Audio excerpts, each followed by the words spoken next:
आदरणीय सच्चिदानंद जी जोशी,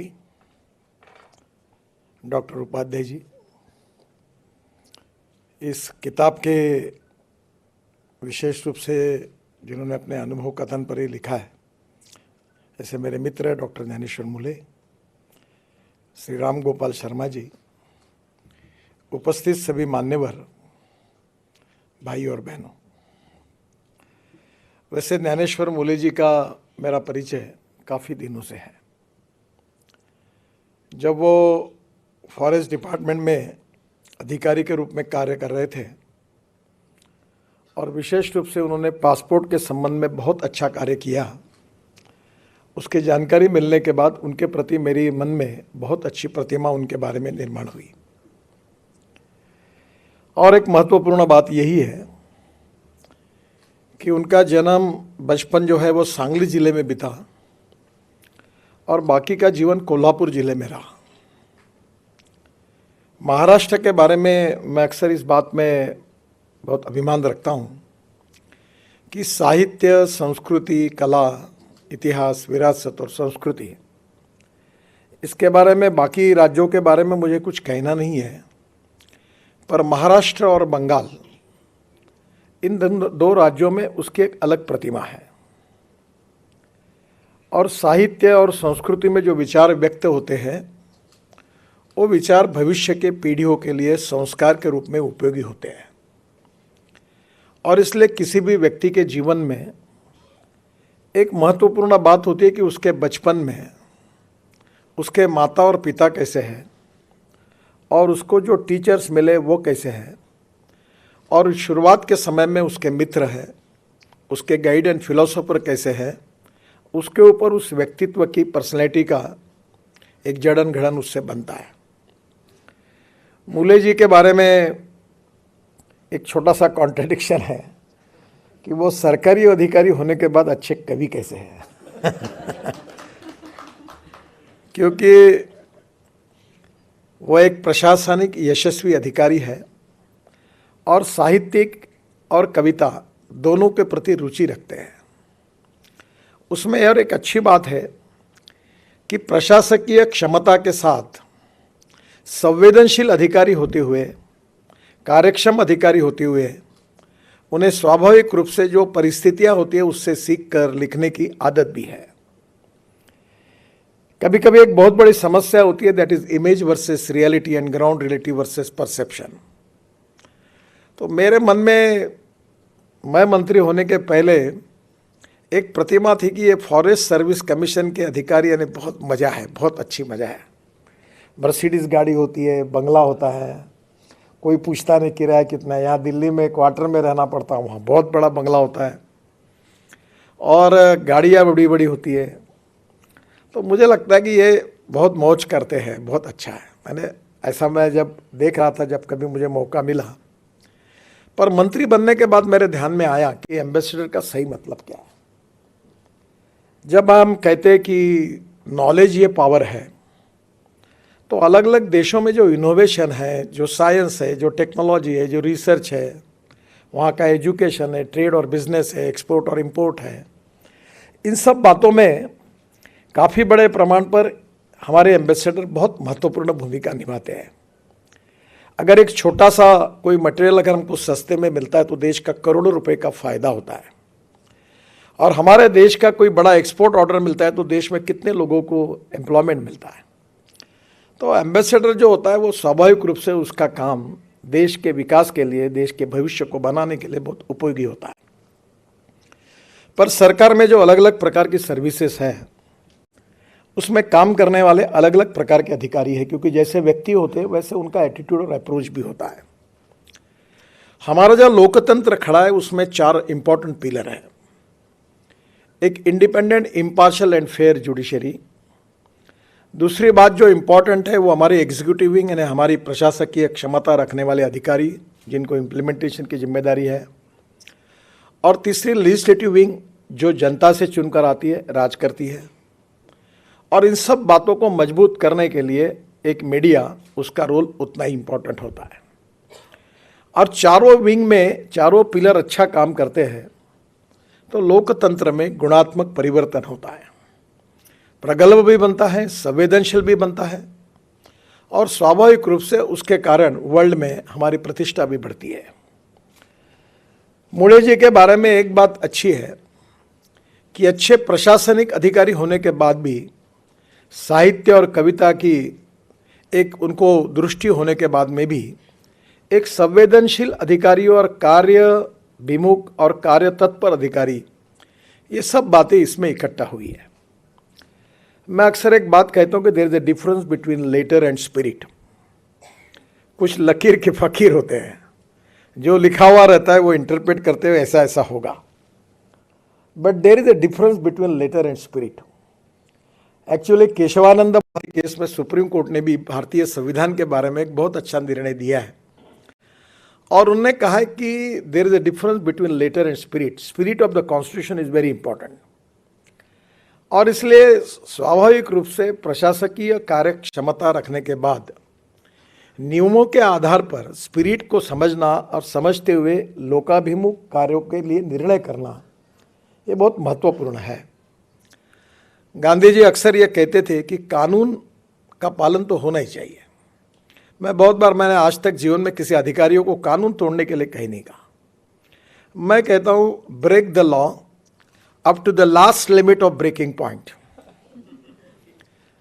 और ये समझो कि इसमें स्पिरिट क्या है।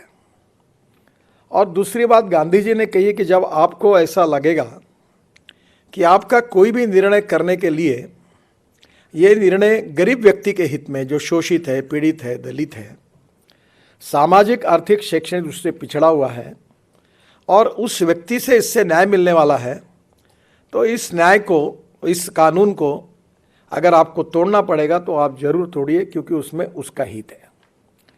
पर जब कानून तोड़ते हुए किसी व्यक्तिगत स्वार्थ के लिए, किसी और उद्देश्य से जब तोड़ोगे तो वो गलत होगा।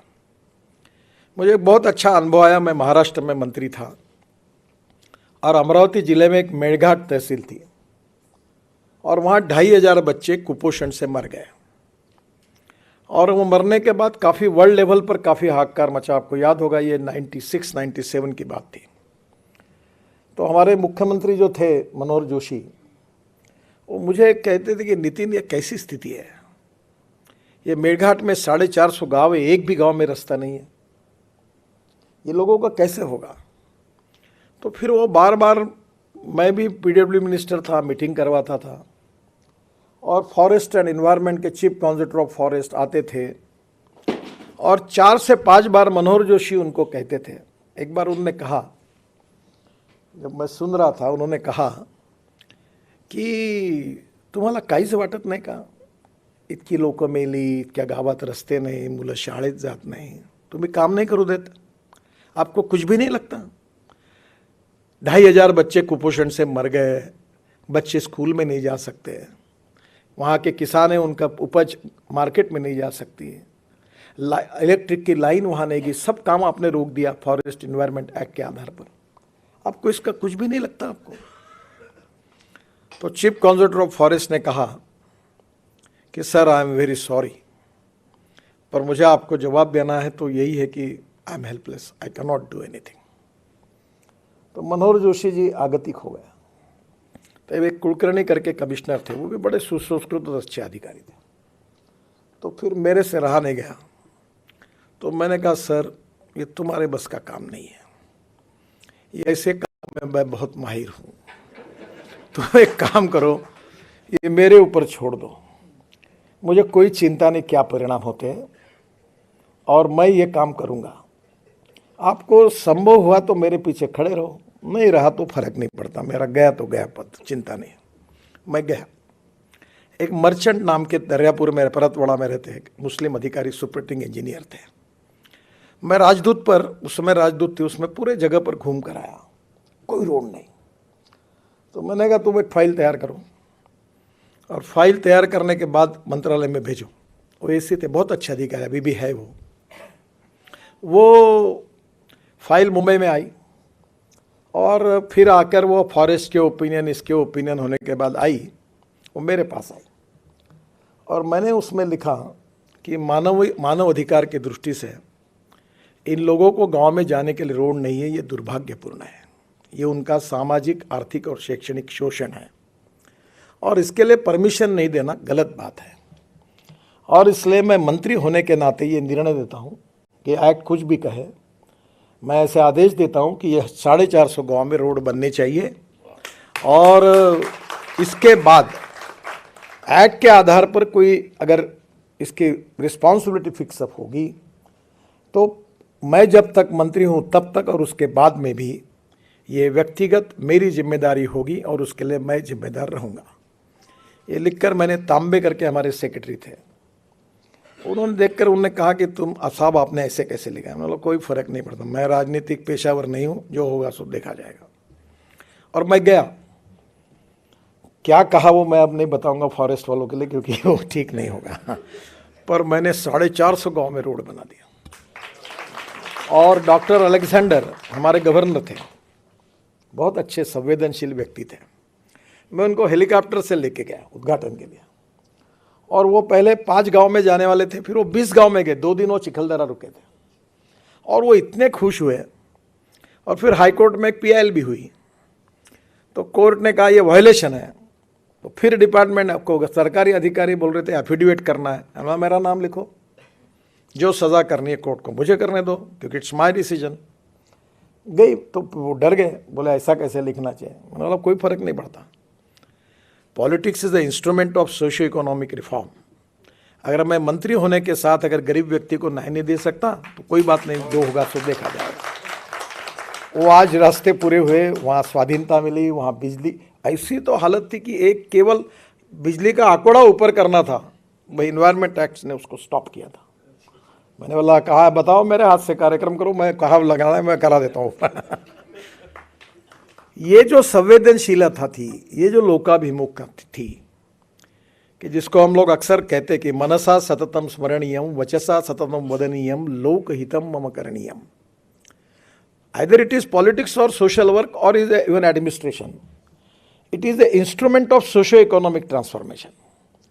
और हम अगर रफ का फेयर करने के लिए बैठे हैं तो किसी के जाने में फ़ायदा नहीं और किसी के आने में फ़ायदा नहीं।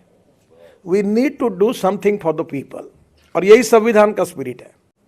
तो मुझे इस बात की खुशी है कि अपने पूरे जीवन में ये पासपोर्ट वाली आइडिया मुझे एक बार सुषमा जी ने आपके अनुपस्थिति में मुझे बताई थी। मैं बोल रहा था वो नागपुर में कार्यालय खोलो, इधर खोलो, अरे नागपुर क्या, बोले वर्धा में खोल देंगे, चंद्रपुर में। मैं बोला ये ऐसा कैसे होगा, अब तो नागपुर में खोलते खोलते मैं बोल रहा हूँ कि होगा कि नहीं। उन्होंने बोले ये ऐसी ही हमने पॉलिसी बनाई, तुम्हारा महाराष्ट्र के तो अधिकारी ये बोले। तो उन्होंने बहुत तारीफ की और मुझे बताया कि ये हुआ। और आप छोटे छोटे गाँव में गया तो कानून इम्प्लीमेंट करते समय सामान्य व्यक्ति के हितों का विचार करते हुए, उसको ब्रेक न करते हुए निर्णय करना, ये जो सुसंस्कृत लोकाभिमुख संवेदनशीलता थी, उसका परिचय आपने इस किताब में भी दिया है। अब मैं ज़्यादा कमेंट नहीं, आजकल मीडिया को आदत है मैं कुछ भी बोलूँ तो उल्टा लिखते हैं। तो मैं ब्यूरोक्रेसी में कोई भी कमेंट्स करूँ तो कहीं ना कहीं कहाँ का जोड़ देते हैं और दिन भर चलाते हैं। Every should loyal to his profession. मैंने जो कहा उसके ऊपर मैं कायम रहूँगा। पर ब्यूरोक्रेसी के बारे में कभी कभी time is the biggest capital. और मैं अक्सर एक बात कहता हूँ, जो मुनि जी की क्षमा मांगकर और जितने प्रतिनिधि क्षमा मांग के बताता हूँ, कि जिन लोगों को 1 तारीख को तनख्वाह मिलता है वो जीवन भर टाइम नाम के विषय का महत्व कभी नहीं समझते।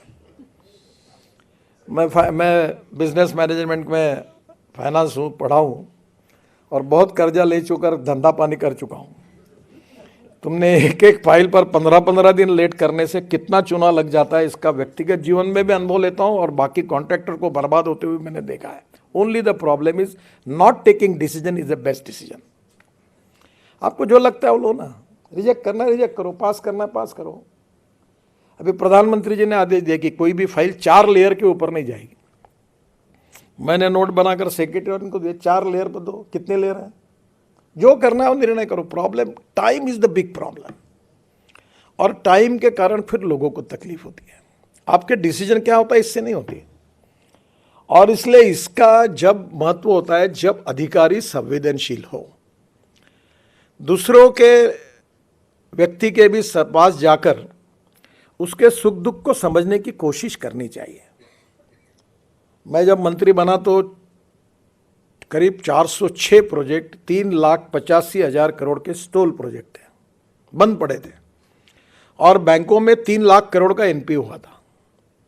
मैं हमारे यहाँ फर्स्ट फ्लोर पर ट्रांसपोर्ट वन में रोज रात को 12-12 बजे तक बैठता था, अधिकारी, कॉन्ट्रैक्टर, कंसल्टेंट, बैंकर्स, और कुछ ना कुछ मुझे अक्सर लगता था कि positive attitude, fast track decision making process, transparency, corruption free system और डिसीजन मेकिंग प्रोसेस होनी चाहिए। We have to find out the way out, solution निकालना चाहिए विदाउट ब्रेकिंग द लॉ। तो मैं बहुत बार बैठता था, मतलब बैंक को बोलता तुम्हारा इसमें फ़ायदा है, तुम्हारा इसमें फ़ायदा है, ये ऐसे रोक के क्यों कर, लोगों को भी तकलीफ हो रही है, एक्सीडेंट हो रहे हैं, लोग मुझे गालियाँ देते हैं।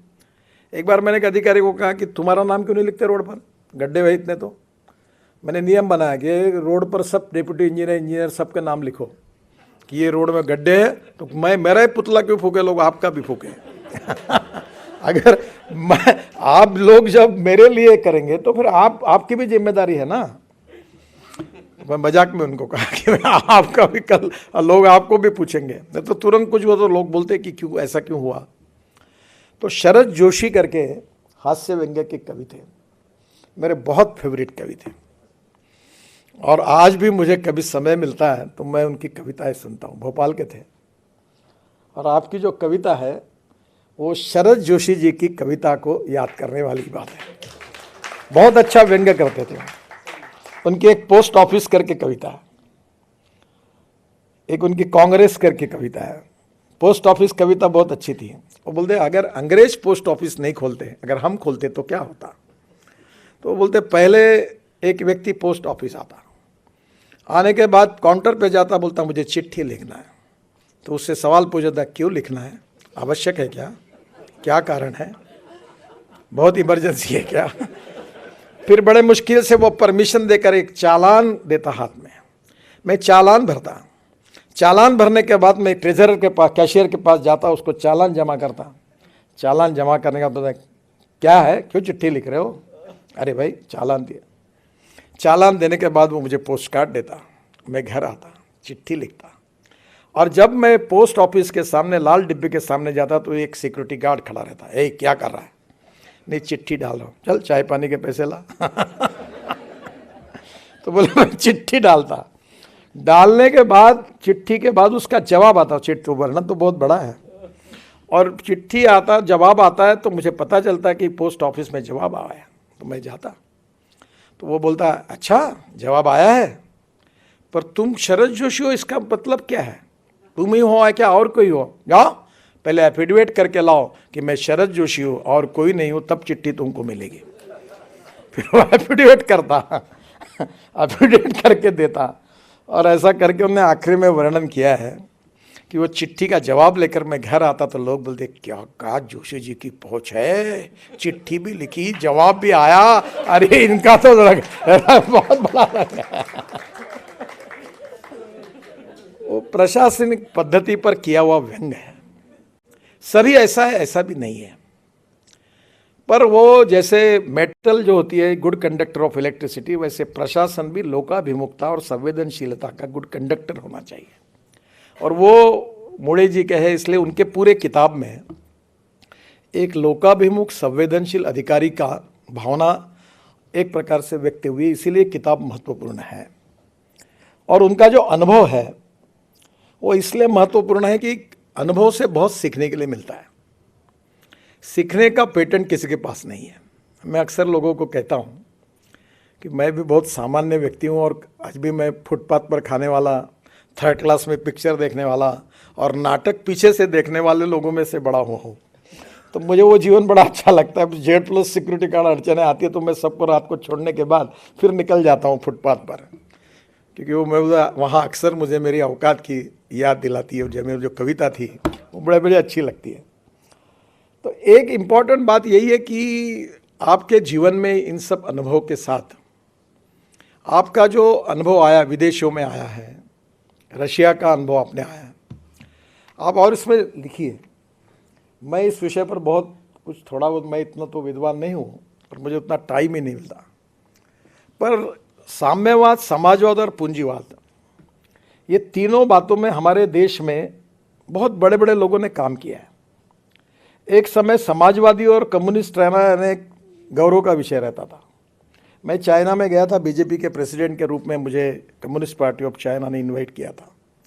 तो जब पूरा देखा मैं उनके पास, तो मैंने बोला ये सब liberal economy, non residential Chinese जो थे मंगोलियन वंश के, उन्होंने पूरी इन्वेस्टमेंट लाई, शंघाई बना, सब लिबरल इकोनॉमी थी। तो मैंने पूछा तुम्हारे यहाँ लाल बावटा छोड़ के तो कुछ कम्युनिस्ट कुछ लगता है नहीं कुछ। तो उन्होंने कहा हमें देश की प्रगति करनी है। तो समाजवाद, साम्यवाद और पूंजीवाद, हमारे देश में समाजवादी पार्टी भी थी, कम्युनिस्ट पार्टी भी थी और स्वतंत्र पार्टी भी थी। और अमेरिकन लिबरल इकोनॉमी जो थी वो भी आज दुनिया के सामने आई है। फिर भी दुनिया के इकोनॉमिक्स और फिलोसोफर ये कह रहे कि स्टिल हमें जवाब नहीं मिल रहा है कि व्हाट इज एग्जैक्टली कि जिससे हम कर सकते हैं। तो जो सबसे आखिरी व्यक्ति है उसकी प्रगति और विकास कर अगर इकोनॉमिक ग्रोथ करनी है तो निश्चित रूप से कौन सा इकोनॉमिक मॉडल होगा, ये विश्व के सामने भी बहुत बड़ा प्रश्न है। और आप जैसे लोगों को ये अनुभव मिला है कि रशिया में भी रहना है, तो मैं ये कहता हूँ कि एम्प्लॉयमेंट जनरेशन, जब तक कैपिटल इन्वेस्टमेंट नहीं आएगी तब तक एम्प्लॉयमेंट पोटेंशियल नहीं निर्माण होगा। एम्प्लॉयमेंट पोटेंशियल नहीं होगा तब तक इरेडिकेशन ऑफ पॉवर्टी नहीं होगी। मैं कभी कभी मजाक में, मैंने एक बार हमारे एक बहुत बड़ा मिहान करके प्रोजेक्ट होगा, जो 500 करोड़ रुपए की इन्वेस्टमेंट करेगा मैं उसके पैर छूने के लिए तैयार हूँ। तो मुझे पत्रकार ने कहा ऐसे क्यों कहते हो आप? अरे मतलब उसके पैसे का छोड़ो, मेरे यहाँ के 5000 लोगों के हाथ को काम मिलेगा, रोजगार मिलेगा, ये मेरे लिए महत्वपूर्ण है। अब गाँव में मैं कहता हूँ किसानों को, मैं किसानों में काम करूँ, अन्नदाता वगैरह मत बनो, ऊर्जादाता बनो, ग्रीन हाइड्रोजन बनाओ, इथेनॉल बनाओ। ये गेहूँ चावल मक्का लगा के कोई परिस्थिति बदल नहीं सकती। तो बहुत से बार ऐसी चीज़ें हैं कि वर्ल्ड में जो एक्सपीरियंस आपको मिलता है अलग अलग देशों में, बहुत सीखने लायक है और देश में भी सीखने लायक है। और मैं आपको एक अच्छी बात बताता हूँ, मैं बिल गेट्स से लेकर अमिताभ बच्चन से लेकर अनेक लोगों का, लता मंगेशकर से लेकर सबके मेरे बहुत अच्छे संबंध रहे। तो एक बार मेरे पत्नी से बात करते हुए मैंने कहा उनको, बहुत अनुभवी वाक्य, किसी के अपमानित करने का नहीं है, मैंने कहा जिन लोगों को मैं दूर से बड़ा समझ रहा था उनके नज़दीक जाने के बाद मुझे पता चला कि मैं उनको जितना बड़ा समझता था उतने ये बड़े नहीं हैं, बहुत छोटे हैं। और जिनको मैं बहुत छोटा समझ रहा था बिल्कुल ही, उनके नज़दीक जाने के बाद मुझे पता चला कि वो बहुत छोटे नहीं, वो बहुत बड़े हैं। मैं इलेक्शन में हमारे हिंगना तालुका में एक पारधी समाज की महिला को मैंने टिकट दिया था। तो मेरा आग्रह था कि उसको टिकट देना।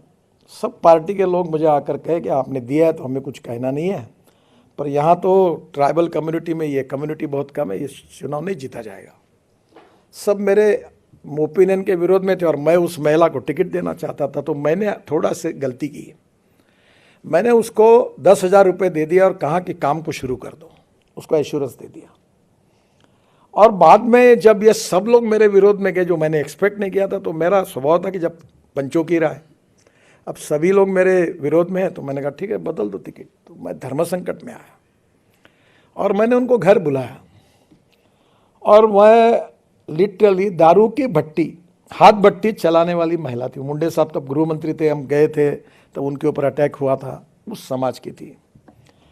तो मैंने उनको बुलाया और उनको कहा कि देखिए मेरे से गलती हो गई कि मैंने आपको कहा कि आप टिकट पक्का 10,000 रुपये ले जाओ, गाड़ी लगाओ और काम करो, पर अब परिस्थिति में ये टिकट बदलना पड़ रहा है, आपको फॉर्म नहीं भर पाएगी, मुझे बड़ा दुख है, मैं क्षमा मांगता हूँ। बोले भाऊ काहे की क्षमा मांग रहा हो, कुछ मत नहीं। तुरंत उसने पर्स निकाली, 6,850 रुपये तुरंत गिन कर मेरे पास दिए और कहा इतने पैसे मैंने खर्चा किए थे, पर आपने नहीं दिया टिकट, कोई चिंता मत करो, पर अपने पार्टी की जो भी उम्मीदवार होगा उसका मैं काम करूंगी। और पैसा वापस किया और मेरे आंखों में आंसू है, वो चली गई। पर जो बड़े बड़े उच्च विद्या विभूषी, डॉक्टर, प्रोफेसर, बड़े बड़े लोग होते, उनका टिकट कटने के बाद उनके घर में समझाने के लिए जाते तो कितनी गालियाँ और कितने श्राप देते और चुपचाप बैठ के सुनना पड़ता है। उसका मैंने बहुत अनुभव किया, अभी भी करना पड़ता है। कैसा मेरे ऊपर अन्याय हुआ, बड़े बड़े लोग होते हैं, वो महिला ने मुझे सिखाया कि सीखने के लिए गुणों का patent, no one is perfect and no one can claim that he is perfect, उत्तम, अधिक उत्तम, सर्वोत्तम, अप टू इन्फिनिटी। हमारे बीच में कोई पूर्णांक नहीं, हम सब अपूर्णांक है। और ये समझते हुए जब जीवन में ऐसे छोटे छोटे अनुभव से हमें सीखने के लिए मिलता है, वही हमारी जीवन की पूंजी होती है। मुझे इस बात की खुशी है कि इस किताब में आपके अनुभव ने आपको बहुत सिखाया। आपके बचपन की माता पिता के और शिक्षकों के संस्कारों ने आपके साहित्य, कविताओं के बारे में रुचि निर्माण करके आपकी इस गुणवत्ता को बढ़ाया। और प्रशासकीय अनुभव में संवेदनशीलता के कारण नेशनल और इंटरनेशनल लेवल पर आपके अनुभव ने इस लेखन को और परिपक्व बनाया। तो ये आपका अनुभव निश्चित रूप से जो यंग जनरेशन है जो प्रशासकीय सेवा में जाएगी, वो जो इसको पढ़ेंगे तो आपके अनुभव के कारण उनको काफ़ी उपयोग होगा।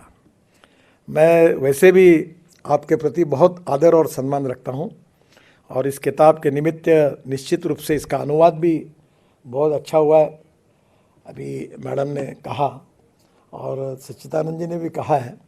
मैं आपको बहुत बहुत शुभकामनाएं और शुभेच्छाएं देता हूँ।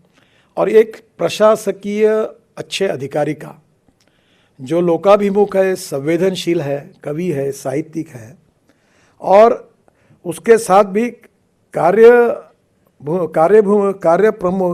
करने के साथ साथ इफ़िशिएंट भी है। यानी ऐसा नहीं है कि जो ईमानदार है वो इफ़िशिएंट नहीं है, वो इफ़िशिएंट है वो ईमानदार नहीं है। कभी कभी ये प्रॉब्लम आते हैं, पर आपकी सभी बातों का संगम इसमें है। मैं आपको हृदय से बहुत बहुत शुभकामनाएं देता हूं। बहुत बहुत धन्यवाद। नमस्कार।